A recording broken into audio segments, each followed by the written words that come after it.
We are less than a week away from Election Day, and there are some things you can and can't do and wear to the polls that you should be aware of. You can't wear any T-shirts that support a certain candidate, no hats that say I support the levy or I don't or whatever. And of course, you can't lay any literature down or any pens in our voting booths and so forth. So that again, there's no electioneering within that zone. They're called electioneering-free zones, which prevent people from campaigning at polling locations.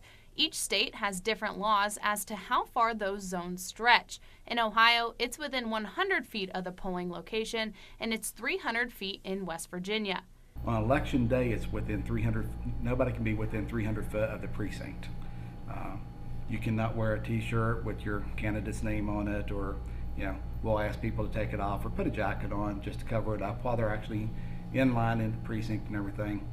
If you do wear something political, you will either have to remove it or cover it up. Our poll workers are instructed to have them put a jacket on to cover it up, or they can, of course, turn the T-shirt over. The hat, of course, they could just take off. And then the poll workers will roam around the room for the day and make sure that nothing's left in the booth when people do finish voting.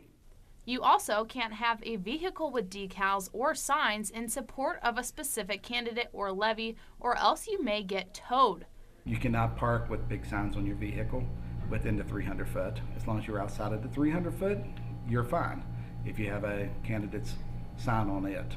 So it's just within the 300 foot of any of the precincts that you cannot have any of the materials. These zones are enforced so people don't campaign on voting location properties, possibly influencing voters. It's more than anything to keep the pressure off of the voter, so you don't have a horde of people standing there saying, vote for me, or vote for candidate A or candidate B. Early in-person voting continues until Monday the 7th, and Election Day is Tuesday the 8th. Lexus Robinson, WTAP News, Mid-Ohio Valley.